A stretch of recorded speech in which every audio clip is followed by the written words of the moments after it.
Hi friends, welcome back to my channel. Beach side போனால் நம்ம விரும்பி சாப்பிடக்கூடிய மசாலா சுண்டல் வீட்லேயே நல்லா டேஸ்டியாக எப்படி செய்யலான்றதை பார்க்கலாம். பார்க்குறதுக்கு முன்னாடி சேனலை மறக்காமல் சப்ஸ்கிரைப் பண்ணி வச்சுக்கோங்க. கூடவே இருக்கிற பெல் ஐக்கனையும் கிளிக் பண்ணிக்கோங்க. அப்போ தான் நான் போடுற வீடியோஸ் எல்லாமே உங்களுக்கு நோட்டிஃபிகேஷனாக கிடைக்கும். இதை செய்யறதுக்கு பச்சை பட்டாணி பயிறு சுண்டல்னு சொல்லி கடைகளில் கிடைக்கும். அதை வாங்கி வச்சுக்கோங்க. அது உங்களுக்கு எந்த அளவுக்கு தேவையோ அந்த அளவுக்கு ஊற வச்சுக்கோங்க. நான் ஒரு சின்ன கப்பில் 1 கப் அளவுக்கு ஊற வச்சுருக்கிறேன். கரெக்டாக ஒரு 8 மணி நேரம் ஊற வச்சுக்கோங்க. அதை நல்லா சுத்தமாக வாஷ் பண்ணிவிட்டு ப்ரெஷர் குக்கரில் சேர்த்துக்கலாம். இது மூழ்கிற அளவுக்கு கொஞ்சமாக தண்ணி ஊற்றிக்கலாம். தேவையான அளவுக்கு கொஞ்சமாக உப்பும் சேர்த்துக்கலாம். ப்ரெஷர் குக்கரை மூடி போட்டு கரெக்டாக ஒரு 6லேருந்து 7 விசில் வரைக்கும் வச்சு எடுத்துக்கோங்க. நல்லா மசிய வெந்து வரணும். இந்த சுண்டலுக்கு தேவையான ஒரு மசாலா ரெடி பண்ணிக்கலாம். அதுக்கு மிக்ஸி ஜாரில் ஒரு பெரிய வெங்காயம், ஒரு பெரிய தக்காளியை பொடியாக நறுக்கிட்டு சேர்த்துருக்கிறேன். ஒரு கைப்பிடி கொத்தமல்லி தலை, காரத்துக்கு ஏற்றா போல் பச்சை மிளகாய் சேர்த்துக்கோங்க. கொஞ்சமாக கருவேப்பிலை கொத்தும் சேர்த்துக்கலாம். கொஞ்சம் கூட தண்ணி சேர்க்காமல் நல்லா நைஸாக அரைச்சி எடுத்துகிட்டு வந்துடலாம். சுண்டலுக்கு இந்த மசாலா ரொம்பவே முக்கியம். இது ஒரு ஓரமாக இருக்கட்டும்.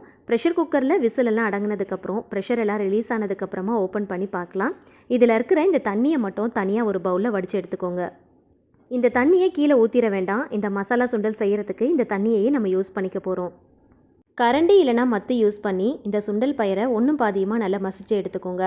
ஒரு சில பேர் மிக்ஸி ஜாரில் போட்டு அடித்து எடுப்பாங்க. ஆனால் அந்த மாதிரி அடித்து எடுத்துட்டோம் அப்படின்னா ரொம்ப நைஸான பேஸ்ட் ஆயிரும். இந்த மாதிரி ஒன்றும் பாதியமாக இருந்தால் தான் இந்த மசாலா சுண்டலுக்கு நல்ல ஒரு டேஸ்ட்டு கிடைக்கும். இதை நல்லா மசிச்சுட்டு ஒரு பவுலில் தனியாக எடுத்து ஒரு ஓரமாக வச்சிடலாம். இதை செய்யறதுக்கு நல்ல ஒரு கனமான ப்ரெஷர் குக்கராக பார்த்து எடுத்துருக்கிறேன். இதில் கொஞ்சமாக தேவையான அளவுக்கு ஆயில் சேர்த்துக்கலாம். ஆயில் நல்லா சூடானதும் அரைச்சி வச்சுருக்கிற தக்காளி பேஸ்ட்டு சேர்த்து கூடவே 1 ஸ்பூன் இஞ்சி பூண்டு பேஸ்ட்டையும் சேர்த்து இந்த எண்ணெயிலேயே நல்லா வதக்கி விடலாம். இதில் சேர்த்துருக்கிற தக்காளி, இஞ்சி பூண்டு பேஸ்ட் இது எல்லாமே எண்ணெயில் நல்லா வதங்கி அதோடைய பச்சை வாசனை போகிற அளவுக்கு நல்லா ஒரு 2லேருந்து 3 நிமிஷம் வரைக்கும் பொறுமையாக நல்லா வதக்கி விடுங்க. இதில் சேர்க்கறதுக்காக மஞ்சள் தூள், காஷ்மீரி மிளகாய் தூள், ஜீரகத்தூள், தனியாத்தூள், கரம் மசாலா, சாட் மசாலா இது எல்லாமே ஒரு 1/2 ஸ்பூன் அளவுக்கு மட்டும் சேர்த்துக்கோங்க. எல்லா மசாலாவையும் சேர்த்துட்டு எண்ணெயிலேயே நல்லா வதக்கும் போது நல்ல ஒரு கலர் கிடைக்கும். மசாலாவுடைய பச்சை வாசனை போகிற அளவுக்கு பொறுமையாக நல்லா வதக்கி விடுங்க. மசாலா நல்லா வதங்கி பச்சை வாசனை போகணும். எண்ணெய் நல்லா பிரிஞ்சு வர அளவுக்கு நல்லா வதக்கணும். அந்த அளவுக்கு ஒரு 2லேருந்து 3 நிமிஷம் வரைக்கும் பொறுமையாக நல்லா வதக்கி விடுங்க.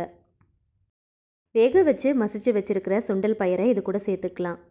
இதிலேருந்து வடித்து எடுத்து அந்த தண்ணியையும் இது கூட சேர்த்துக்கலாம். சேர்த்துட்டு இந்த சுண்டல் பயிரை நல்லா இந்த மசாலாவோடு சேர்த்து நல்லா கலந்து விடுங்க. சுண்டல் பயிரை வேக வச்சுட்டு அந்த தண்ணியோடு சேர்த்து மசித்தோம் அப்படின்னா அந்தளவுக்கு நமக்கு மசிக்க வராது. அதனால் தண்ணியை தனியாக வடிச்சிட்டு அதுக்கப்புறம் மசித்தோம் அப்படின்னா ரொம்ப ஈஸியாக மசிச்சிடலாம். சுண்டல் பயிரை மசாலாவோடு சேர்த்து நல்லா மிக்ஸ் பண்ணி விட்டுட்டு உப்பு காரம்லாம் கரெக்டாக இருக்கான்னு செக் பண்ணி பாருங்கள். தேவைப்பட்டால் கொஞ்சமாக சேர்த்துக்கோங்க. எனக்கு சால்ட்டு பத்தலை, அதனால் நான் கொஞ்சமாக சேர்த்துருக்கிறேன். மூடி போட்டு ஒரு 10 நிமிஷத்துக்கு சிம் டு மீடியம் ஃப்ளேமில் நல்லா கொதிக்க விடுங்க. நல்லா கொதித்து எண்ணெயெல்லாம் நல்லா பிரிஞ்சு வர ஆரம்பிக்கும். ஓரளவுக்கு திக்காகி வந்ததும் ஓப்பன் பேன்லேயே வச்சு ஒரு 5 நிமிஷத்துக்கு கைவிடாமல் கலந்து விடுங்க. இந்த மாதிரி கொஞ்சம் செமி சாலிடாக இருந்துச்சு அப்படின்னா சாப்பிட்றதுக்கு நல்லாயிருக்கும். ஸ்டவ் ஆஃப் பண்ணிவிட்டு சர்வ் பண்ணிக்கலாம்.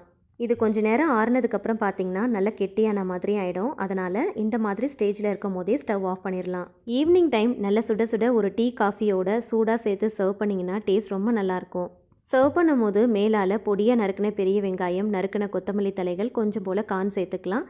தேவைப்பட்டால் விருப்பம் இருந்துச்சுன்னா கொஞ்சம் போல் கேரட்டை துருவிட்டு கூட சேர்த்துக்கலாம். பொடியாக நறுக்கின மாங்காய் கூட சேர்த்துக்கலாம். ரொம்ப டேஸ்ட்டாக இருக்கும் சாப்பிட்றதுக்கு. கண்டிப்பாக அந்த ரெசிப்பியை வீட்டில் ஒரு முறை ட்ரை பண்ணி பாருங்கள். பீச் சைட் போனோம் அப்படின்னா கண்டிப்பாக அந்த ரெசிப்பியை நம்ம டேஸ்ட் பண்ணுவோம் இல்லையா? ஸோ வீட்லேயே ட்ரை பண்ணி பாருங்கள். வீடியோ பிடிச்சா மறக்காமல் லைக் பண்ணுங்கள். ஃப்ரெண்ட்ஸ் அண்ட் ஃபேமிலிஸ் கூட ஷேர் பண்ணிக்கோங்க. கண்டிப்பாக ட்ரை பண்ணி பார்த்துட்டு ஃபீட்பேக் ஷேர் பண்ணுங்கள். நான் போடுற ரெசிபி வீடியோலாம் உங்களுக்கு பிடிச்சா மறக்காமல் வீடியோக்கு லைக் கொடுங்க. உங்களுக்கு தெரிஞ்ச எல்லார் கூடயுமே ஷேர் பண்ணிக்கோங்க. கண்டிப்பாக ட்ரை பண்ணி பாருங்கள். இந்த மாதிரி இன்னும் நிறைய ரெசிபிஸ்லாம் தெரிஞ்சுக்க என்னோட சேனலை மறக்காமல் சப்ஸ்கிரைப் பண்ணிவிட்டு எனக்கு சப்போர்ட் பண்ணுங்கள். தேங்க்ஸ் ஃபார் வாட்சிங்.